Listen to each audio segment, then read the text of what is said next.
కొరింథీయులకు రాసిన 2వ పత్రిక 3వ అధ్యాయం 18వ వచనం.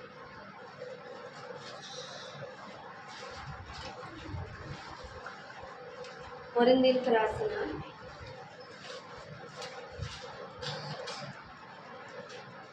2 కొరింథీయులకు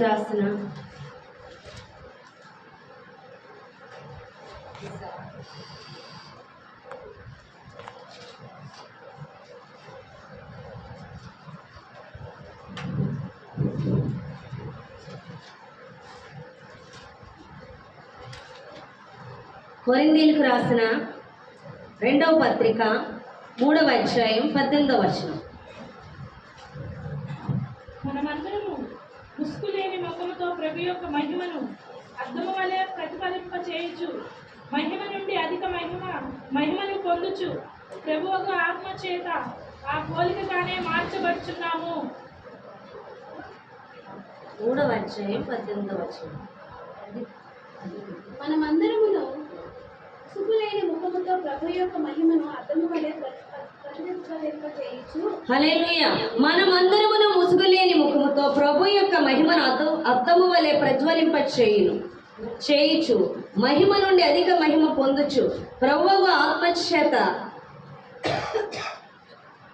ఆ పోలికగానే మార్చబడుచున్నాము. హల్లెలూయా. చూడండి, మనమందరం కూడా క్రీస్తు స్వరూపములోకి మలచబడుచు మనల్ని చూచువారుగా కాదు కానీ మనలో దేవుణ్ణి ప్రతిబింబించేలా, అంటే దేవుణ్ణి చూచే విధముగా ముసుగులేని వారమై, అంటే దేవుణ్ణి చూపించే విధముగా మనం ఉండాలి. కానీ మనము మన స్వభావాలను మనము లోనే ఉంచుకుంటూ మనము ముసుగుగలిగిన వారిగా మనం ఉండకూడదు. కానీ దేవుణ్ణి ప్రతిబింబించిన, అంటే దేవుణ్ణి చూపించే విధంగా మనం ఉండులాగున ఆత్మచేత మనం దేవుని స్వరూపంలోకి, దేవుని పోలికలోకి మార్చబడుచున్నాము అని ఇక్కడ పౌలు మాట్లాడుతున్నాడు. దానికి అర్థం ఏంటంటే, జాగ్రత్తగా వినండి. యాక్చువల్గా మనం మందిరానికి వచ్చినప్పుడు మనం అందరం కూడా ఏమనుకుంటాం చెప్పండి? నేను మారాలి, నా జీవితము మారాలి అని కొంతమంది అనుకుంటారు నా దరిద్రత పోవాలి, నేను ఆశీర్వదింపబడాలి. మనలో ఏదైతే లేదో ఆశీర్వాదము, ఆ ఆశీర్వాదాన్ని పొందుకోవాలన్న ఆశ కలిగి ఉంటాం. కొంతమంది కొన్ని వ్యసనాలను కలిగి ఉంటారు.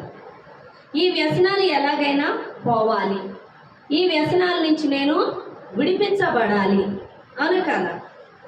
డ్రింక్ చేసేవాళ్ళు ఉంటారు. ఏదో ఒక వ్యసనం, ఒక డ్రింక్ అనే కాదు, ఒక్కొక్క వ్యసనం కలిగి ప్రతి మనిషి అనేక వ్యసనాలతో కూడా నిండి ఉన్నవాళ్ళు అనుకుంటారు నేను దేవుని సన్నిధికి వెళ్ళాక మార్చబడాలి అనుకుంటారు. నేను మార్చబడాలి. కొంతమంది నేను మారు మనసు పొందుకోవాలి, నేను వీటన్నిటి నుంచి విడుదల పొందుకోవాలి అనుకుంటూ ఉంటారు. కానీ చర్చికి వస్తారు కానీ ఏ మార్పు ఉండదు. కొందరు ఇలాగే నా వ్యసనాల నుంచి నేను విడిపించబట్టలేదు కాబట్టి నేను బాప్తిసం తీసేసుకుంటే నేను మారిపోతానేమో అనుకుంటారు. కానీ వాళ్ళు బాప్తిసం తీసుకున్న మునుపటి కంటే ఇంకా ఘోరంగా వాళ్ళు ప్రవర్తించడం జరుగుతుంది. వారు అనుకుంటారు నేను ఎందుకు ఈ బంధకాల నుంచి విడిపించబడలేకపోతున్నాను, నేను ఎందుకు మారలేకపోతున్నాను, నేను ఎందుకు ప్రార్థన చేయాలనుకుంటాను చేయలేకపోతున్నాను, నేను ఎందుకు వాక్యమును గ్రహించలేకపోతున్నాను, నేను ఎందుకు లోబడలేకపోతున్నాను, నా జీవితం ఎందుకు మారట్లేదు, నా జీవితంలో ఎందుకు మార్పు రావట్లేదు, నేను ఎందుకు లోతైన అవగాహనకి వెళ్ళట్లేదు. ఈ విధంగా ప్రతి మనిషి ఆలోచిస్తూ ఉంటాడండి. హల్లెలూయా. అయితే దేవుడు ఒక మాట చెప్తున్నాడు. ఏంటి ఆ మాట అంటే, ఎవరైతే దేవుని యొద్దకు వస్తారో వారందరూ కూడా బాప్తిసం తీసుకున్నాక లేదా యేసు ప్రభువారిని నమ్ముకున్నాక నీలో ఉన్న ఆత్మ ఏమవుతుంది? జీవిస్తుంది అని చెప్పాను. ఎవరైతే యేసు ప్రభువారిని అంగీకరిస్తారో నీ ఆత్మలోనికి జీవం వచ్చింది అంటే యేసు ప్రభువారు వచ్చినట్టు. చాలామంది అంటారు పరిశుద్ధాత్మను పొందుకోవాలంటే ఎందుకు దేవుని ఆత్మ లేనివాడు పరలోక రాజ్యం వెళ్ళదంటే ఎందుకు వెళ్ళరు? దేవుడే చెప్తున్నాడుగా ఎప్పుడైతే మనం బాప్తీసం తీసుకున్నామో దేవుని ఆత్మ మనలో ఉంటుంది అని చెప్తారు. అవును, నిజమే. నీలో దేవుని ఆత్మ ఉంది, నీలో ఉంది. కాబట్టి ఎందుకు ఉంది అంటే, నువ్వు ఎప్పుడైతే యేసు ప్రభువు వారి నామంలో నువ్వు బాప్తీసం తీసుకున్నావో, పాప క్షమాపణ ఒప్పుకున్నావో, ఆయన దేవుడిగా ఒప్పుకున్నావో, ఆయన అంగీకరించావో, నిశ్చయంగా నీ ఆత్మలోకి జీవం వెళ్ళింది అంటే యేసు ప్రభువారే జీవం. కాబట్టి యేసు నీలో ఉన్నట్టే, అవునా కాదా? హల్లెలూయా. యేసు నీలోనే ఉన్నాడు. కానీ నీవు వాక్యమును చదవాలి, పరిశుద్ధాత్మను పొందుకోవాలి. ఎందుకు పరిశుద్ధాత్మను పొందుకోవాలి అంటే, నీతో మాట్లాడుతున్నవాడు ఏం మాట్లాడాలో తెలియాలంటే నువ్వు వాక్యమును గ్రహించాలి. ఆ చెప్పిన ప్రకారం జీవించాలంటే నువ్వు శరీరాన్ని జయించాలి. శరీరాన్ని జయించి ఆత్మ ప్రకారం నడుచుకోవాలంటే, దేవుడు చెప్పింది నడుచుకోవాలంటే నీకు పరిశుద్ధాత్మ కావాలి. అర్థమవుతుంది ఇక్కడ దాకా? హల్లెలూయా. కాబట్టి వాక్యము, పరిశుద్ధాత్మ నువ్వు కలిగి ఉన్నప్పుడు, పరిశుద్ధాత్మ చెప్పినట్లు నువ్వు లోబడి నడుచుకుంటున్నప్పుడు ఖచ్చితంగా నీ ప్రతిబంధకము నుంచి విడిపించబడతావు. హల్లెలూయా. అయితే మనం బాప్తీసం తీసుకున్నాం కానీ ఇంకా శరీరంలోనే ఉన్నాం, ఇంకా శరీరాన్ని విడిచిపెట్టలే. బాప్తీసం తీసుకున్నాం కాబట్టి నా పాపములన్నీ కడిగి వేయబడి ఉన్నాయి, ఇక నేను పూర్తిగా మారిపోతాను అని నువ్వు అనుకోవచ్చు. కానీ నువ్వు ఇంకా శరీరంలోనే ఉన్నావు అన్న సంగతి మర్చిపోవద్దు. అందుకే దేవుడు రోమియోలకు రాసిన పత్రిక చూద్దాం.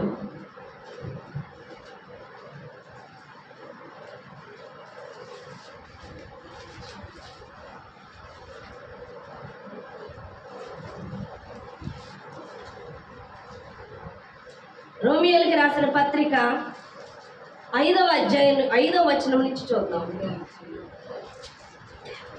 5వ వచనం, రోమియోలకు రాసిన పత్రిక 8వ అధ్యాయం 5, 6 వచనాలు చదువుదాం.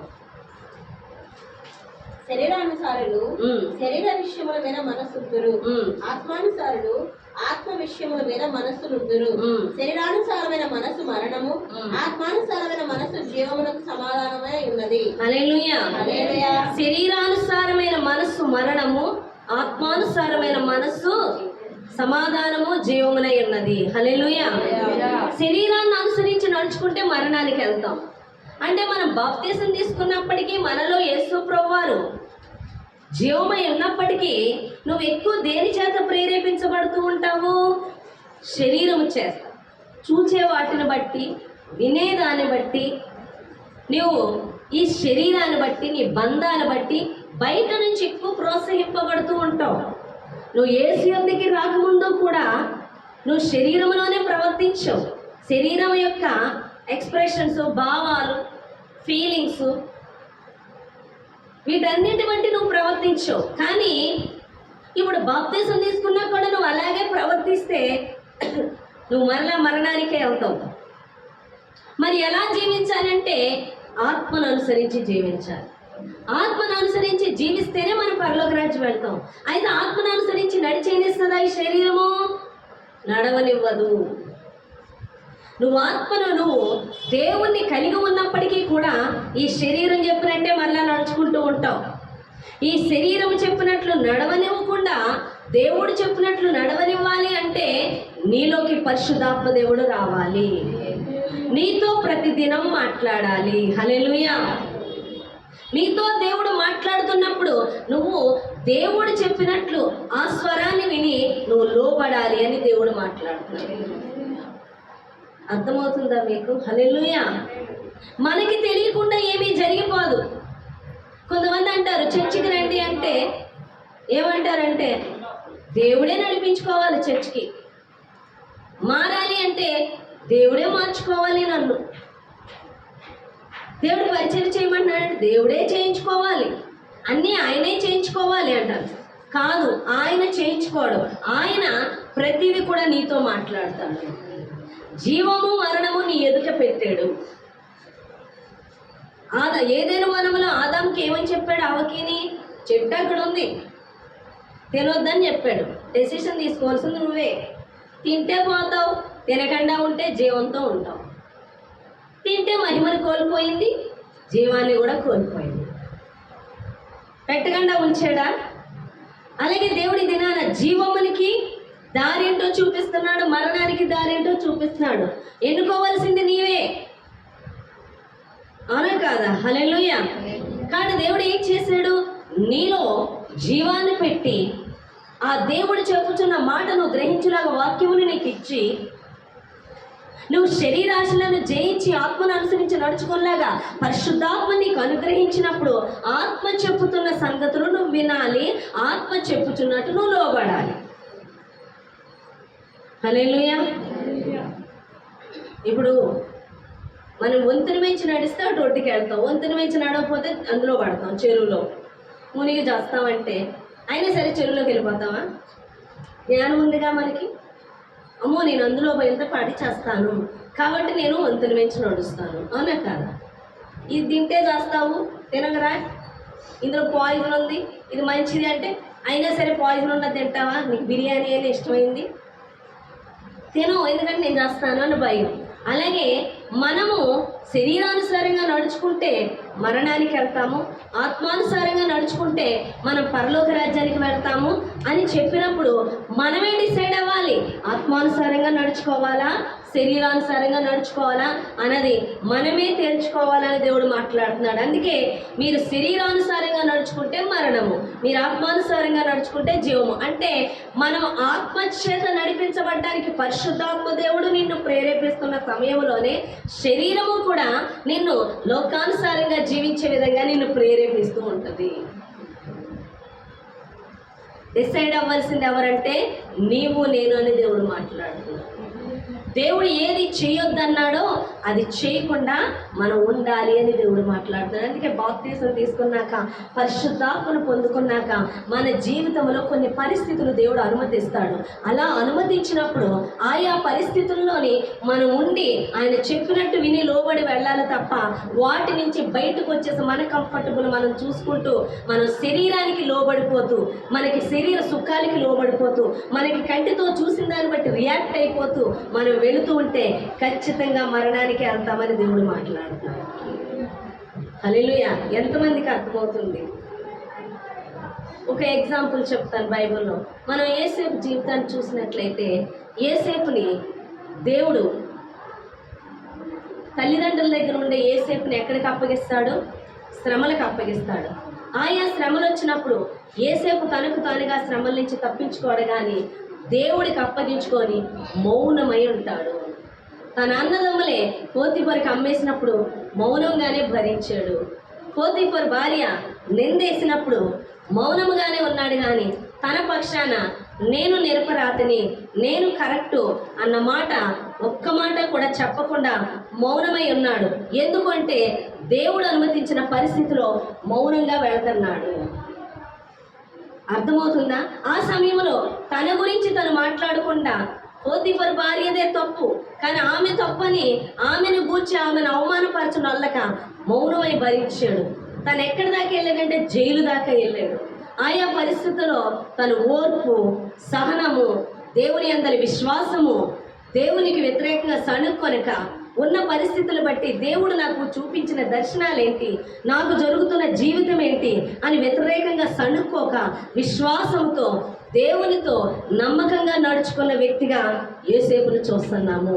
దేవుడు అనుమతించిన ప్రతి పరిస్థితిలో ఓర్పు సహనము కలిగి లోబడి ఉన్నాడు కాబట్టి దేవుడు ఆ పరిస్థితిని అనుమతిస్తూ ఎక్కడికి తీసుకెళ్తున్నాడు అంటే ఒక రాజు చేయడానికి సిద్ధపరుస్తున్నాడు, ఒక రాజుని. హల్లెలూయా. ఫరో పేరు మట్టికి ఫరో రాజుకున్నాడు, కానీ అధికారం అంతా ఎవరికి ఇచ్చేసాడు?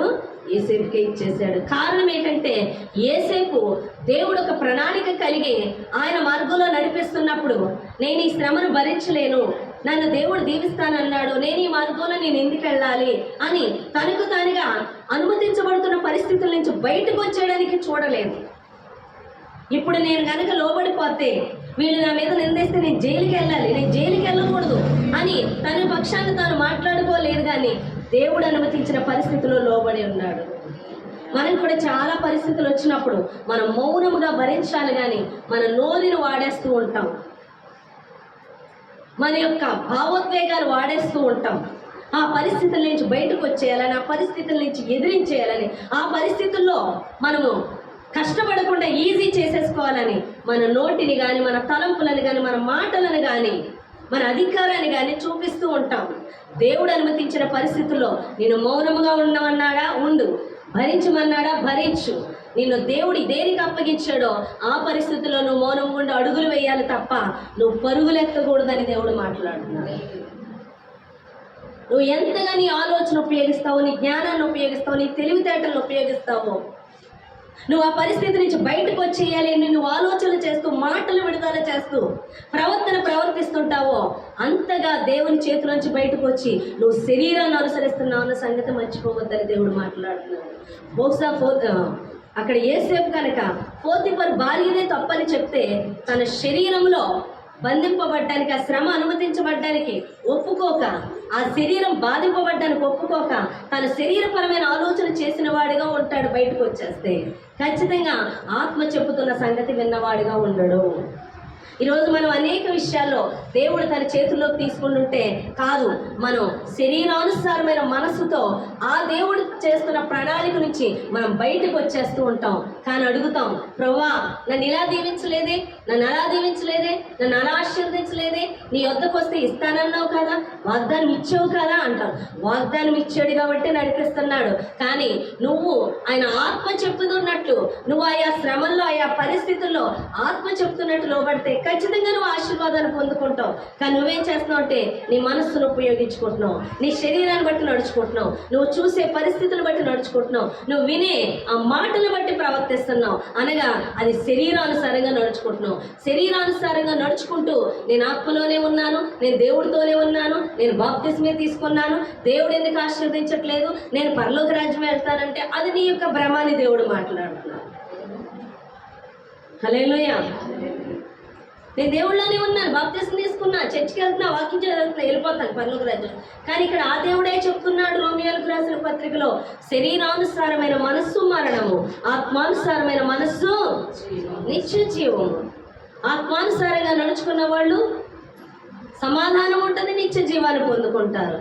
శరీరానుసారులకి సమాధానం ఉండదు. ఏదైనా దేవుడు దేవుని దిశలో నడుస్తుండగా, దేవుని మార్గంలో నడుస్తుండగా దేవుడు అంటాడు, ప్రతిదీ కూడా మాట్లాడి చెప్తాడు. నేను పరిచర్యలోకి వచ్చిన కొత్తలో నాకేమీ తెలియదు, ప్రతిదీ దేవుడు బోధించేవాడు. ప్రతిదీ దేవుడు అనేవాడు. మాట్లాడుతుండగానే మాట్లాడొద్దు, మౌనమై ఉండు, నీ నాలుక నీ అంగిటికి అంటించుకో. నేను ప్రభువుకు చెప్పేదాన్ని, ప్రభువా నిందేసేస్తున్నారు, నేను అలా అనలేదు, నేను అలా చేయలేదు ప్రభువా, అసలు ఎంత దారుణం, అక్కడ లేనిది సృష్టిస్తున్నారు అంటే నీ పక్షాన్ని నువ్వే వాద్యం ఆడుకుంటావా, అయితే ఆడుకో. నువ్వు మౌనమై ఉంటే నేను యుద్ధం చేస్తాను, నువ్వు పక్షాన్ని నువ్వే వాద్యం ఆడుకుంటే నేను పట్టించుకోను. హల్లెలూయా. నువ్వు మౌనమై ఉండు, నీ నాలుక నీ అంగిటికి అంటుకుపోవాలి, మాట్లాడాలి. నిజంగా మాట్లాడాలంటే భయం నాకు, ఎందుకంటే నా పక్షాన్ని నేను మాట్లాడుకుంటే దేవుడు మౌనమైపోతాడు. నేను మౌనమే అంటే దేవుడు మాట్లాడాలి, కానీ శరీరం ఉంటే ప్రేరేపిస్తూ ఉంటుంది. మాట్లాడు, వాళ్ళు అన్యాయంగా మాట్లాడుతున్నారు, మాట్లాడు, వాళ్ళు అన్యాయంగా నిన్ను అంటున్నారు, మాట్లాడు, చెప్పు నువ్వు ఇదని ఈ శరీరం ప్రేరేపిస్తూ ఉంటుంది. దేవుడు అంటాడు మౌనమై ఉండు. నాకు ఎన్నోసార్లు అలాంటి పోరాటాలు జరిగే, ప్రభా వాళ్ళు అంటున్నారు అనని, నేను చేయలేదు ప్రభా, నేను ఏ తప్పు చేయలేదు, నేను అందరినీ దీవించాను, దీవించిన చేతులకే మేకులు కొట్టారు, స్వస్థపరిచిన వాళ్ళే నా ముఖాన్ని ఉమ్మేస్తారు. కాబట్టి లోబడని దేవుడు మాట్లాడాడు. నేను ఆ దినాన్ని లోబడకపోతే, ఈ నోటిని నా శరీరం చెప్పినట్లు వింటే ఈ నోటిని దేవుడు వాడుకోడు. ప్రతి పరిస్థితిలో దేవుడు చూడండి, కుమ్మరి సారి మీద మట్టి ముద్దను పెట్టినప్పుడు కుమ్మరి తనకిష్టమైన పాత్రను చేసుకుంటాడు. ఆ మట్టి ముద్ద తనకు తాను అప్పగించుకోవాలి. ఆ కుమ్మరికి అప్పగించని ఎడల ఆ మట్టి ముద్ద పారవేయబడుతుంది. ఎప్పుడైతే సారి వేయించి ఆ కింద పడుతుందో ఆ మట్టి ముద్ద పాత్ర చేయబడకుండా ఖచ్చితంగా తొక్కివేయబడుతుంది, మనుషుల చేత తొక్కివేయబడుతుంది. ఎవరైతే దేవుని చేతులు మలచబడతారో వారు ఉన్నతమైన స్థానంలో ఉంటారు. ఎవరైతే దేవుని చేతులకు అప్పగించరో వారు నేల మట్టుకి కనుమరుగైపోతారు, తొక్కివేయబడతారు. అంత నీచమైన స్థితికి దిగజారిపోతారని దేవుడు మాట్లాడుతున్నాడు. ఎవరైతే ఆ సారి మీద ఆ మట్టి ముద్ద అయినటువంటి నిన్ను నన్ను ఆ ప్లేస్లో పెట్టుకుంటే ఆ కుమ్మరి పాత్రగా సిద్ధపరుస్తాడు. ఆ పాత్రని ఎలా కొనుక్కుంటారు చెప్పండి? విలువ పెట్టుకుంటారా లేదా? అనే కదా. కొండలు ఎలా కొండలు ఊహించుకొని అనే కదా. మట్టి ముద్దతో కొండ చేస్తారు. మట్టి ముద్దను తీసినప్పుడు ఎలా తీస్తాడు? కాలుతో దొక్కుతాడు, దాన్ని కొడతాడు అనే కదా. ఇలా ముద్ద చేస్తాడు, నీళ్ళు వేస్తాడు, దాన్ని తీసుకొస్తాడు. కానీ కొండ చేసేకి ఎలా పట్టుకుంటాడు? దాన్ని జాగ్రత్తగా పట్టుకుంటాడు, దాన్ని జాగ్రత్తగా కాల్చుతాడు, కొండని జాగ్రత్తగా పేర్చుతాడు, దానికి రంగులు వేస్తారు, ఏ విధంగా వాడుకోవాలో. కొండ కొనుక్కునే వాళ్ళు ధరించి కొనుక్కుంటారు. కొండను పట్టుకెళ్ళే వాళ్ళు తేలిగ్గా పట్టుకెళ్తారా? జాగ్రత్తగా పట్టుకెళ్తారు. ఎందుకని ఎక్కడ పగిలిపోతుందో అని జాగ్రత్తగా పట్టుకెళ్తారు. దాన్ని కేర్ఫుల్గా చూసుకుంటారు. హల్లెలూయా. మన విషయంలో కూడా దేవుడు అలాగే ఉంటాడు, మనుషులు అలాగే ఉంటారు. మనం దేవునికి లోబడితే మాట్లాడే వాళ్ళు జాగ్రత్తగా మాట్లాడతారు. దేవుడు మన ఎడల బాధ్యత తీసుకుంటాడు. హల్లెలూయా. ఎప్పుడంటే ఆయన సారి మీద పెట్టబడినప్పుడు, పాత్రగా తయారు చేయబడినప్పుడు. నువ్వు చేయబడ్డానికి ఇష్టపడవు, దేవుడి చేత మార్చబడ్డానికి ఇష్టపడవు. దేవుడు నిన్ను సరిదిద్దుతుంటే ఇష్టం ఉండదు నీకు. నీ నోటిని మార్చుకోవు, నీ మాటలు మార్చుకోవు. నువ్వు వద్దన్నయ్య దేవుడు చేసేస్తూ ఉంటావు. నువ్వు త్రొక్కి వేయబడతావు క్రిందికి అని దేవుడు మాట్లాడుతున్నాడు. ఎంత మద్దతు అర్థమవుతుంది చెప్తున్న వాక్యం. హల్లెలూయా. ప్రతి ఒక్కరికి ఆశ దేవుడి సన్నిధికి వచ్చేయాలి. నేను ఆశీర్వదింపబడకపోవడానికి కారణం నేను మారు మనసు పొందకే అని కొంతమందికి అర్థమవుతుంది. కొంతమంది నేను ప్రార్థన చేయకే, నేను వాక్యానుసారంగా ఉండకే, నేను వాక్యము చదవకే, నేను మందిరానికి వెళ్ళకే అని అనుకుంటారు. కానీ కాబట్టి నాకు నేను సరిదిద్దేసుకోవాలి, నాకు నేను మార్చుకోవాలి అనుకుంటే నీ వల్ల కాదు మార్చుకోవడం. నీ వల్ల నా వల్ల మారడం అనేది జరగదు. నువ్వెంత మారాలనుకుంటావో అంత తప్పు చేస్తావు. నువ్వు వాక్యం ఎంత చదవాలనుకుని డిసైడ్ అవుతావో అప్పటి నుంచే నీకు బిజీ ఏర్పడిపోయింది. ఇంతకుముందు అనుకోకముందు కొంచెమన్నా చదువుతావు, అదిగే అనుకున్నాక అసలు చదువు. అనుకోకముందు కొంచెమన్నా ప్రార్థన చేస్తావు, అనుకున్నాక అసలు చెయ్యు. కారణం నాకు నేను కట్టుకోవాలి, నాకు నేను మార్చుకోవాలి, నాకు నేను పరిశుద్ధంగా ఉండాలంటే ఎప్పటికది జరగదు. మరి ఏం చేయాలంటే వాక్యమునకు పరిశుద్ధాత్మకి లోబడాలి, పరిశుద్ధాత్మ చెప్తున్నట్టు వినాలి. అందుకే పౌలుకి పోరాటం అయ్యింది. మంచి పోరాటం పోరాడితని నా పరుగు కడముట్టించి తన విశ్వాసమును కాపాడుకుంటుంది. హల్లెలూయా. నువ్వు దేవుని మీద నమ్మకం ఉంచి నీకు మేలే చేస్తాడు. ఆయన మీద విశ్వాసం ఉంచి ఆయన చెప్పేది నీకు అర్థం అవ్వకపోయినా, జరిగేదేంటో నీకు తెలియకపోయినా దేవుడు ఏం చెప్తున్నాడో మౌనముగా ఉండు. హల్లెలూయా. మనకి దేవుళ్ళకి వచ్చాక అనేక మంది శత్రువులుగా లేపుతుంది సాతాను. మనకు ముందు అర్జెంట్గా పగ తీరుకోవాలి. దేవుడు అన్న వెంటనే గద్దించేయాలి, మనం అన్న ఏదో చేసేయాలి. అవునా కదా? ఓర్పు ఉంటుందా? కానీ దేవుడు అక్కడ అంటాడు ఓర్పు సహనం వహించు, పగ తీర్చుట నా పని. ఎప్పటికి ప్రభువా? నువ్వు ఎప్పుడు జరుగుతుందని ఎదురు చూసే కొద్ది జరగదు. నువ్వు వారిని క్షమించు. ప్రతిదీ కూడా దేవుడు చెప్పినప్పుడు లోబడాలి. వారిని క్షమించు. వారిని ఎప్పుడు క్షమిస్తావో వారి మీద నిప్పులు కుప్పలుగా పోసిన వ్యక్తి అవుతావా. ప్రతిదీ స్వరాన్ని వింటూ వెళ్ళాలి. మనం దేవుడు మనసుతున్నది ప్రతిదీ చేయాలి. నేను నాకు ఆవిడ ఫోన్ చేసి నాతో మాట్లాడుతున్నాను. ఆవిడకి స్టార్టింగ్ నేను పరిచర్య అప్పగించేటప్పుడు నేను వెళ్ళి చేసేదాన్ని. అనేక ఆత్మలు కదిలేరు. తర్వాత దేవుడు అన్నాడు సడన్గా తనకి అప్పగించేయమని. ఎందుకంటే వెళుతుంటే సేవకుల విలువ తెలిసేది కాదు, ఎలా చూడాలో ఎలా మాట్లాడాలో తెలిసేది కాదు. కానీ అక్కడ ఆత్మలు కదిలేవారు. నాకు చాలా వేదన, ఆత్మలు వదలలేక. కానీ దేవుడు అన్నాడు అప్పగించే అన్నాడు. ఆయన అప్పగించమన్నప్పుడు నా పనే ఉంది. నేను అప్పగించేశాను. అప్పగిస్తే తన చేతుల్లోకి తీసుకొని ఎన్నోసార్లు ఏది చెయ్యొద్దంటే అదే చేయడు, ఏది చెయ్యొద్దని చెప్తే అదే చేయడు. తన సొంత ఆలోచన. పలానా వ్యక్తులకి పరిచర్య అప్పగించవద్దు, పలానా వ్యక్తుల్ని నువ్వు రానివ్వద్దు, ఫలానా వ్యక్తులతో వాళ్ళు దూరం అవుతున్నప్పుడు నువ్వు మౌనమైపో అని చెప్పినప్పుడు కాదు, వాళ్ళు కావాలి. దేవుడు ఎవరిని వద్దనుకుంటే వాళ్ళు కావాలి. దేవుడు ఏది చేయొద్దంటే అది చేయాలి. ఎవరితో మాట్లాడొద్దంటే అది వాళ్ళతోనే మాట్లాడాలి. అన్నీ కూడా పరిస్థితులను చూసి కదిలేదు. పరిస్థితులు మనుషులు బట్టి వాళ్ళు ఏమనుకుంటారో, వీళ్ళేమనుకుంటారో, ఇది చేయకపోతే వాళ్ళు ఏమనుకుంటారో. వద్దు, దేవుడు ఏం చెప్తున్నాడో అది మాత్రమే చేయడానికి మనం ఉన్నాం. మన సొంత ఆలోచనలు చేయకూడదు. మనం దేవుని సర్వెంట్స్. ఆయనకి తెలుసు ఏ ఆత్మని ఎలా పట్టుకోవాలో, ఏది ఎప్పుడు చేయాలో, ఏది ఎలా చేయాలో ఆయనకి తెలుసు. ఆయన చెప్పినట్టు వినండి అంటే ఆహా, ఈమె జాలి, ఈమె ఆలోచన, నేను ఇలా చేస్తే ఇన్ని ఆత్మలు కదులుతారుగా, నువ్వు చేస్తే ఇలా చేస్తే అలా చేస్తే ఆత్మలు కాదు. దేవుడు ఎలా చెప్తే అలా చేస్తే అప్పుడు ఆత్మలు కదులుతారు. నేను ఇక్కడ దేవుడు చెప్పినట్టు చెప్తే ఆవిడ అస్సలు చేసేది కాదు. ఈరోజు అడుగుతుంది, అమ్మ ఆత్మలు ఎందుకు కదలట్లేదు, ఎందుకు కదులుతారు? దేవుడి విధానంలో వెళ్ళట్లేదుగా పరిచర్య, మీ విధానంలో వెళ్ళింది. అవునమ్మా, నేను దేవుని దుఃఖపరిచాను, నేను మారుతాను, ఇప్పుడు మారిపోయాను, ఇప్పుడు పంపించేస్తాను. మారిపోయామన్న దానికి మరలా దేవుడు నీకు పరిస్థితులు అనుమతించు. హల్లెలూయా.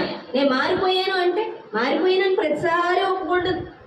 పరిచర్యకు వచ్చిన కానీ మారిపోయిన అండమే, ఇప్పుడు మారిపోయినది ఆ క్షణమే తప్పుకోవాలి. నేను చాలా దుఃఖపడుతుంటాను, కానీ అయినా దేవుడు తనకి అప్పచెప్తాను. యెహోవా ఈయనే, ఆయన దాటి ఒక్క అడుగు మనం వేయలేము. ఆయన అప్పు చెప్తేనే అడుగు వేయగలం. కాబట్టి ఆవిడ చెప్తుంది ఎందుకు అంటే మనస్సుని, పరిస్థితుల్ని చూసి. కొంతమంది కొన్ని ఆలోచనలు చేస్తూ ఉంటారు, మనం ఇలాంటివి పెడితే మనుషులు కదులుతారేమో, మనం ఇలా చేస్తే మనుషులు కదులుతారేమో అని కొన్ని ఆలోచనలు చేస్తూ ఉంటారు. నీ ఆలోచనలు కాదు, దేవుడు ఏం చెప్తున్నాడో అది చెయ్యి. దేవుడు ఎక్కడికి వెళ్ళమంటున్నాడు అక్కడికి వెళ్ళు. దేవుడు ఏది వదులుకోమంటున్నాడు అది వదులుకో. దేవుడు ఏది పట్టుకోమంటున్నాడు అది పట్టుకో. నీకు నొప్పి అయినా, నీకు శ్రమ అయినా, నీకు నిందొచ్చినా, నీకు అవమానం వచ్చినా, నీకేది కలిగినా ఆత్మ చెప్తున్నట్టు నడుచుకో. ఖచ్చితంగా నువ్వు ఫలితం చూస్తావు, ఖచ్చితంగా ఆశీర్వదింపబడతావు. ఆ ప్రియుడు ఆత్మలో వర్ధిల్లుచున్న కొద్ది అన్ని విషయాల్లో సౌఖ్యంగా ఉంటారు. అన్ని విషయాల్లో ఆయన దీవిస్తాడు నువ్వు ఆత్మను అనుసరిస్తే. నువ్వు ఆత్మను అనుసరించకుండా నీ శరీరాన్ని అనుసరిస్తూ ప్రభువా నన్ను ఎందుకు ఆశీర్వదించలేదు అని అడిగే ముందు ఒక్కసారి నువ్వు ప్రశ్నించుకో. నువ్వు ఆత్మను అనుసరించి నడుచుకుంటున్నావా, శరీరాన్ని అనుసరించి నడుచుకుంటున్నావా? నువ్వు పరిస్థితులు చూసి రియాక్ట్ అవుతున్నావా? నీ కంటితో చూసేదాన్ని బట్టి, నీ చెవులతో వినేదాన్ని బట్టి నువ్వు రియాక్ట్ అవుతున్నావా, లేకపోతే ఆత్మను అనుసరించి నడుచుకుంటున్నావా అన్న సంగతి మర్చిపోవద్దని దేవుడు మాట్లాడుతున్నాడు. నువ్వు ఎప్పుడైతే ఆత్మ చెప్తున్నట్టు నడుచుకుంటున్నావో నీ హృదయంలో సమాధానం ఉంటుంది, నీ హృదయంలో సంతోషం ఉంటుంది, నువ్వు వేసే ప్రతి అడుగులో ఆనందం ఉంటుంది. నువ్వు ఆత్మ చెప్తున్నట్టు నడుచుకోకుండా నువ్వు ఎప్పుడైతే శరీరం చెప్పినట్టు నడుచుకుంటున్నావో నీ హృదయంలో సమాధానం కోల్పోతావు. అందుకే ఆత్మానుసారంగా నడుచుకుంటే అది జీవమును సమాధానమై ఉంటుంది. నువ్వు ఆత్మానుసారంగా వెళ్తుంటే జీవానికి వెళ్తావు, నీ హృదయంలో సమాధానం ఉంటుంది. నువ్వు శరీరానుసారంగా వెళ్తుంటే నీ హృదయంలో సమాధానం ఉండదు, దేవునితోని జీవము ఉండదు. సమాధానాన్ని కోల్పోతాం. ప్రార్థన చేసినట్టు ఉండదు, వెళ్ళదు. హృదయంలో సమాధానం ఉండదు. శరీరానుసారులకి ఏం చేస్తున్నారో వాళ్ళకే తెలియదు, ఎక్కడికి వెళ్తున్నారో వాళ్ళకే తెలియదు. కానీ ఎవరైతే ఆత్మను అనుసరిస్తున్నారో వారి హృదయంలో సమాధానం ఉంటుంది, వారి హృదయం నిండా సంతోషం ఉంటుంది.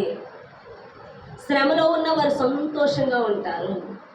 చూడండి, పేతురు వాళ్ళందరూ కూడా వాళ్ళ జైల్లో పెట్టినప్పుడు వాళ్ళు ఏం చేస్తున్నారు? శిష్యులు స్తుతిస్తున్నారు, ఆరాధిస్తున్నారు. వాళ్ళు ఏం బాధపడతలేదు. అయ్యా మేము జైల్లో ఉన్నామే, మేము రాంగ్ రూట్లో వచ్చామా, దేవుడు వద్దన్న చోటుకు వచ్చామా, ఎందుకు వ్యతిరేకత వచ్చింది అని అనుకుంటలేదు. కానీ వారి హృదయంలో ఆనందిస్తూ దేవుడు స్తుతిస్తున్నారు. వెంటనే భూకంపం వచ్చి అక్కడ వాళ్ళ యొక్క ఇనుప సంఖ్యలు తెగిపోయినప్పటికీ కూడా, అక్కడ జైలు యొక్క కీసైన తాళాలన్నీ పగిలిపోయినప్పటికీ వాళ్ళెవ్వరూ కూడా అక్కడి నుంచి కదలలేదు. వాళ్ళు దేవుని స్తుతిస్తూ ఆరాధిస్తూ ఉన్నారు. ఆ జైలు దగ్గర కాపులా కూడా అనుకున్నాడు, ఈ భూకంపం చూసి అన్ని పగిలిపోవడం చూసి వెళ్ళిపోయి ఉంటారు వీళ్ళందరని. లేదు చూసి తనకు తాను చంపుకోబోతుంటే వద్దు మేము ఇక్కడే ఉన్నామని చెప్పారు. కారణం ఏంటంటే వాళ్ళు ఆ ఉన్న పరిస్థితుల్లో వాళ్ళు సంతోషంతో దేవుని స్తుతిస్తున్నారు. అంతేగాని ఈ పరిస్థితి నుంచి నన్ను విడిపించని ఏడుస్తూ చేయట్లేదు, వారు భయంతోనే చేయట్లేదు, సంతోషంతో. ఎందుకంటే వారు దేవుని చిత్తాన్ని చేస్తున్నారు కాబట్టి వారిలో జీవము, సమాధానము, సంతృప్తి, సంతోషం వాళ్ళలో ఉన్నాయి. హల్లెలూయా. ఈరోజు ప్రతిదానికి భయమే. నువ్వు వేస్తున్న ప్రతి అడుగు భయమే, ప్రతి అడుగు అనుమానమే, ప్రతి అడుగు ఇది దేవుని చిత్తమేనా అన్న డౌటే, సమాధానం ఉండట్లే. కారణం నువ్వు పరిస్థితుల్ని, నీ చూపుకి ఏది కరెక్ట్ అనిపిస్తుందో, నీ శరీరానికి ఏది కంఫర్ట్ అనిపిస్తుందో అది చేస్తున్నప్పుడు నీలో సమాధానం ఉండదు, దాని ఫలితమైన ఆశీర్వాదము ఉండదు అని దేవుడు మాట్లాడుతున్నాడు. ఎంతమందికి అర్థమవుతుంది? హల్లెలూయా. కాబట్టి దినాన్ని దేవుడు చెప్తున్న మాట ఏంటంటే ప్రతి ఒక్కరూ మారాలనుకుంటారు, మారు మనసు పొందుకోవాలనుకుంటారు, నిత్య జీవాన్ని పొందుకోవాలనే వాళ్ళు ఉంటారు, ఆశీర్వాదం పొందాలనుకుంటారు. దానికి నేను ఇలా చేయాలి, అలా చేయాలి, నేను చేయలేకపోతున్నాను అనుకుంటారు. నువ్వు నేను ఎప్పటికీ చేయలేము. మన చేత చేయించేది ఆయా పరిస్థితులు అనుమతించి నిన్ను వాక్యముతోనూ ఆత్మతోనూ దేవుడు నడిపించినప్పుడే నువ్వు చేయగలవు. అనగా ఆత్మ స్వాధీనానికి నువ్వు ఖచ్చితంగా అప్పగించుకోవాలి. బాప్తీసం తీసుకొని యేసు ప్రభువుని అంగీకరించుకున్నాక ఖచ్చితంగా పరిశుద్ధాత్మ దేవుడిని నువ్వు పొందుకోవాలి. పరిశుద్ధాత్మ దేవుడు నీలో కార్యం మొదలు పెడతాడు. నిన్ను ఏ విధముగా దీవించాలని, ఏ విధమైన ప్రణాళిక నీ ఎడల కలిగి ఉన్నాడో దాని నిమిత్తం నడిపించడం కొరకు నీకు అనుమతిస్తున్న ప్రతి పరిస్థితిలో నీ మాట, నీ తలంపు, నీ క్రియ పెట్టకూడదు.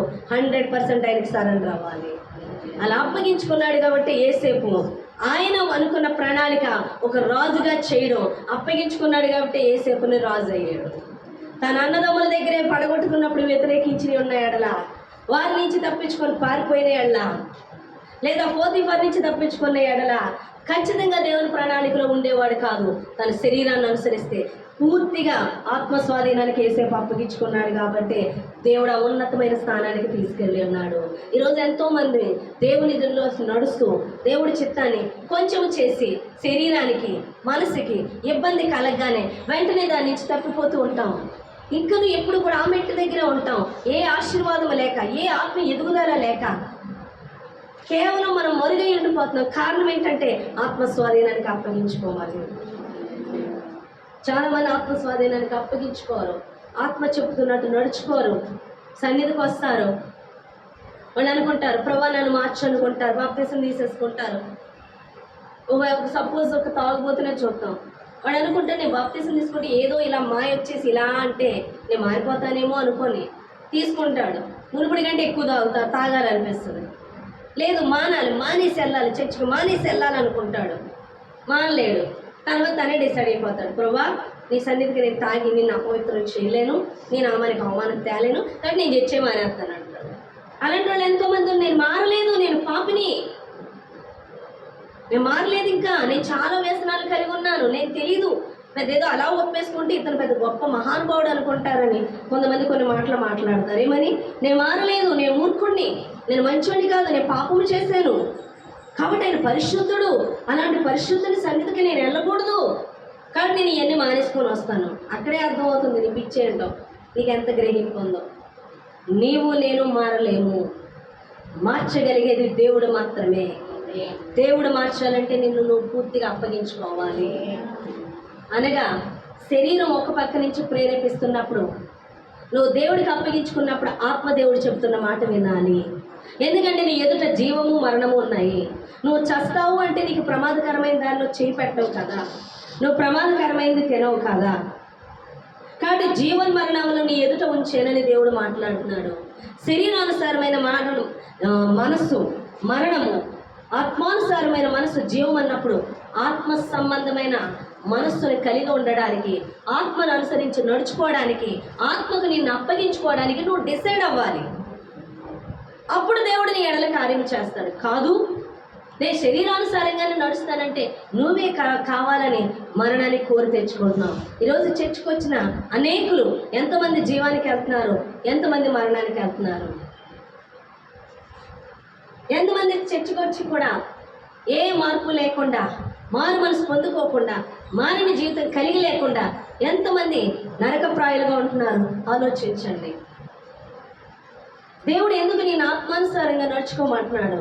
అటు నీకు జీవాన్ని ఇచ్చే కాకుండా అనేకుల్ని జీవములకు నడిపించడానికి. చర్చకు వచ్చి కూడా చాలామంది ఆత్మను అనుసరించి నడుచుకోకుండా శరీరాన్ని అనుసరించి నడుచుకుంటారు. వాళ్ళ ఉద్వేగాలు, వాళ్ళ కోపాలు, వాళ్ళ మాటలు, వాళ్ళ యొక్క శరీరాశలు లోకంలో చూపెడుతుంటే వాళ్ళు అంటారు, నువ్వు దేవుణ్ణి నమ్ముకుంటున్నావా, చీ అంటారు.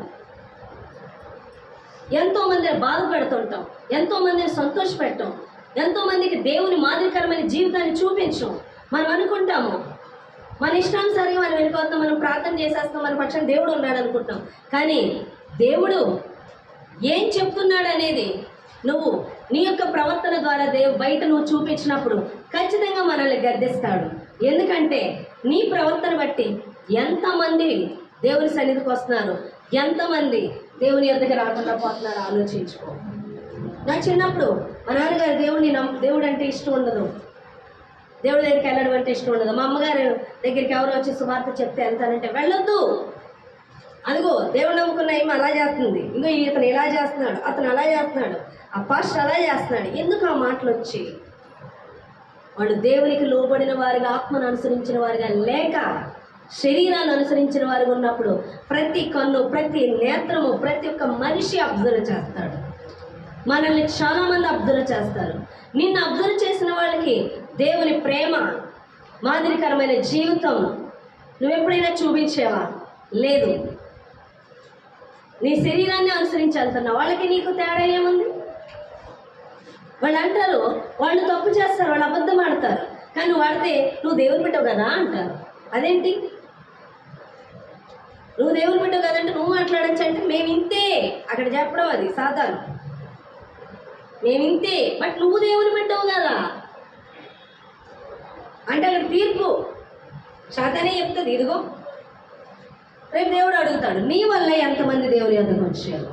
నీ ప్రవర్తన వల్ల, నీ మాటల వల్ల, నీ క్రియల వల్ల ఎంతమంది వచ్చారు?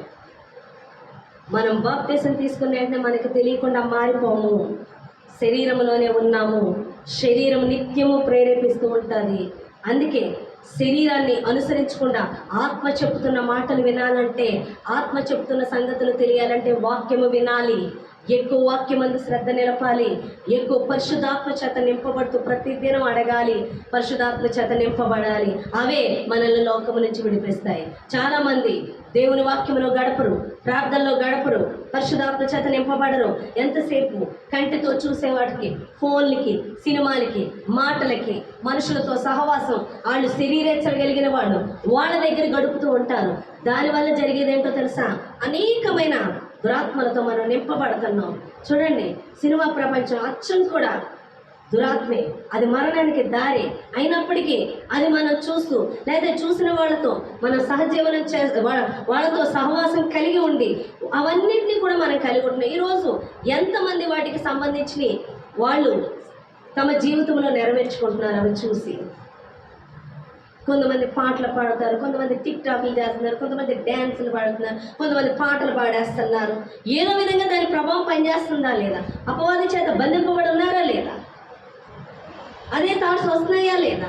నువ్వు దేవుని బిడ్డవై ఉండి వాక్యమును వెనక ప్రార్థన చేయక నువ్వు అయ్యే ఉంటే ఏదో ఒక దాని చేత నువ్వు బంధింపబడుతూ ఉన్నావు. అందులో డ్రెస్సింగ్ చూస్తున్నావు, అందులో స్టైల్ చూస్తున్నావు, అందులో ఆ వ్యక్తి హీరో నేనే అన్నట్టు మనుషుల్లో ఒక ట్రెండ్ సృష్టించాలని, అందరిలో గుర్తించబడాలని వెంటనే ఆ స్పిరిట్ నీలో కూడా పనిచేస్తుంది, ఫోన్లో పనిచేస్తుంది, మనుషుల ద్వారా పనిచేస్తుంది. నువ్వు శరీరం చేత గ్రహించే వాటితో నువ్వు ప్రేరేపిస్తూ ఉంటే ఎక్కువ ఆత్మను డామినేట్ చేసేస్తూ ఉంటుంది. ఎక్కువ ఎవరితో గడుపుతున్నావు? దేనిలో గడుపుతున్నావు? ఒకసారి ఒక అమ్మాయికి అయితే దేవుడు, పరిశుద్ధాత్మ దేవుడు 10th వచ్చినప్పుడు పరిశుద్ధాత్మ బలంగా మాట్లాడాడు అమ్మాయి కోసం. తనని పరిచర్యకి నేను వాడుకుంటానని. లోకంలో పరిచర్య కన్నా గొప్ప ఆశీర్వాదం ఇంకోటి లేదు. అర్థమయ్యేది కాదు. చదువు చదువు చదువు చదువు చదువు ప్రార్థన కొద్ది నేను అది పాస్ అవ్వాలని ప్రే చేయను, ఇది పాస్ అవ్వాలని ప్రే చేయను, ఇందులో మార్కులు రావాలని పాస్ అవ్వాలి, ఇందులో మార్కులు రావాలని పాస్. ఎందుకు చదివిందో తెలియదు, దేనికి చదివిందో తెలియదు. చదివింది అంతా అయ్యాక శూన్యమే కనిపించింది. బాధపడింది, ఏడ్చింది. వెనక్కి తిరిగి చూస్తే తనకంటే వెనకాల వచ్చిన వాళ్ళు బలంగా వాడబడుతున్నారు. తనలో ఇన్నరుగా ఉన్న కోరిక వాడబడాలని. కానీ ఎటు తప్పిందో తెలియదు. ఎంతసేపు మనుషులు ఆ యొక్క చదువు గురించే మాట్లాడి మొన్న ఆ అమ్మాయికి మారు మనసు పొందుకొని దేవుని చేత బలంగా వాడబడ్డం మొదలెట్టాక తను వచ్చి చెప్పి నాతో మనం మాట్లాడుతూ ఏడుస్తుంది.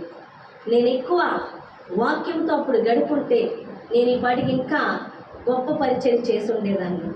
నేను అలా ఉండక ఎక్కువ స్కూల్లో సార్స్ చేత ఎక్కువ మోటివేట్ చేయబడిపోయేదాన్ని. వాళ్ళు ఎక్కువ మోటివేట్ చేస్తే నేను ఏదో అదే ప్రపంచం కింద వెళ్ళిపోయి నేను ఎంత పోగొట్టుకున్నానో తర్వాత చూశాను. నేను చాలా పోగొట్టుకున్నాను. ఇప్పుడు నాకు అనిపిస్తుంది నేను ఎంత సమయం వేస్ట్ చేశానని. ఇప్పుడు దేవుని వాక్యములు ఎదుగుతుంటే అనేక ఆత్మలను అప్పగిస్తున్నాడు దేవుడు. ప్రతి ఆత్మ కూడా మనం సువార్త చెప్తే వాళ్ళు అనేక ఆత్మలు రక్షింపబడితే ఆ అకౌంట్ మంది ఎప్పుడైతే దేవునికి లోబడిందో, తండ్రి నేను తప్పు చేశాను, ఇక నుంచి నువ్వు చెప్పింది నేను చేస్తానని లోబడింది. ఎందుకంటే తను లోబడితే నా కుమారుడికి స్వస్థత, చిన్న పిల్లోడు లేక ఉండట్లేదు స్వస్థత, ఎందుకు వస్తుందో అనారోగ్యం తెలియట్లేదు. ఎప్పుడైతే లోబడిందో దేవుడు శ్రేష్టమైన పాత్రలు ఇవ్వడం మొదలుపెట్టాడు. ఒక అమ్మాయిని నడిపించింది యవ్వనస్తురాలను. వచ్చిన నెలన్నరలో దేవుడు బలంగా మాట్లాడుతున్నాడు. చాలా బాగా చదువుతుందంట అమ్మాయి, వెల్ ఎడ్యుకేటెడ్ అమ్మాయి. తన స్కూల్లో అందరికంటే బాగా చదువుతుందంట. కాబట్టి తను ప్రతి ఒక్కరికి లోబడాలన్న గర్వంతో ఉండేదంట. దేనికి తలొగ్గదు, అక్కడైనా తనే రాజు అన్నట్టు ఉండేదంట. కానీ దేవుని తెలుసుకున్నాక మారు మనసు పొందాక నేల మట్టుకు తగ్గిపోయింది. మొత్తం స్ట్రీట్ ఆ వీధులన్నీ కూడా ఆశ్చర్యపోతున్నాయి అమ్మాయిని చూసి. నువ్వు మారేవా? మొన్నటిదాకా అక్కడికి వెళ్ళేదానిగా ఎక్కడికి వెళ్తున్నావు? ఇంత మార్పా? నువ్వు ఎక్కడికి వెళ్తున్నావు చెప్పు, మేము అక్కడికి వస్తాం అని వెంటనే కదిలేదు. ఎందువల్ల అంటే ఈ అమ్మాయి మార్పు వల్ల. ఈరోజు మనల్ని ఎలా అడుగుతున్నారా మనలో మార్పు చూసి? ఇన్నాళ్ళు చర్చకు వస్తున్నావు, నీలో మార్పు బట్టి ఎవరైనా నువ్వు ఎక్కడికి వెళ్తున్నావు మేము వస్తామని ఎవరైనా అడిగారా? నేను దేవుళ్ళకి వచ్చిన కొత్తలో నేను ఏసైని తెలుసుకున్నాక ఒక అక్క ఎంతో బాధపడేది, దేవుణ్ణి తెలుసుండి ఎక్కడికి వెళ్ళలేకని. ఆ అక్కకి నేను వెళ్ళి, అక్క నేను పలానా చోటుకి వెళ్ళాను, పలానా విధంగా ప్రార్థన ఉంది, రా మనం ఏకీవించి ప్రార్థన చేద్దాం అంటే చేయగానే వాళ్ళు బ్రాహ్మిన్స్. అక్క అంది, అరే నేను ఎప్పుడూ చూడలేదురా ఇంత ప్రార్థన, ఇంత మంచి ప్రార్థన, నువ్వు ఎక్కడ? నేను నీతో వస్తానని వెంటనే నాతో పరుగులెత్తుకొచ్చింది. సమరయ స్త్రీ వెళ్ళినప్పుడు ఇదిగో నాతో మాట్లాడిన వాడు మెస్సయ్య కాదా అన్నప్పుడు అతనితో ఊరంతా వచ్చింది. ఈరోజు ఎందుకు వచ్చింది ఆ సమరయ స్త్రీ అంటే అక్కడ పాత కొండను విడిచిపెట్టాము వెళ్ళింది, అనగా తన పాత రోత జీవితాన్ని విడిచిపెట్టింది. ఎప్పుడైతే తన హృదయంలో అది తీసివేసుకుందో వెంటనే దేవుడి కార్యం చేసి ఉన్నాడు. ఈరోజు మన శరీర సంబంధమైన దేవుని యొద్దకి రాకముందు ఎటువంటి స్వభావాన్ని కలిగి ఉన్నామో, ఏ విధంగా శరీరాన్ని బట్టి రియాక్ట్ అవుతుంది విడిచిపెట్టినప్పుడు ఖచ్చితంగా దేవుడు మనలో కార్యం చేస్తాడు. ఆ అమ్మాయి విడిచిపెట్టింది, ప్రతి ఒక్కరితో సమాధాన పడింది, ఎంతో మందిని గాయపరిచిందంట. అంతమంది దగ్గరికి వెళ్ళి క్షమాపణ అడిగింది. దేవుడు తనని ప్రేరేపిస్తున్నాడని చెప్పింది. నాకు ఇక్కడ దేవుడు రూమ్ తీసుకోమంటున్నాడు మమ్మీ గారు. నాకు దేవుడు చెప్పాడు ఆ అమ్మాయితో, దేవుడు నేనే మాట్లాడుతున్నాను, నీకు దేవుడు ఏం చెప్తాడు నువ్వు కానీ అన్నాడు.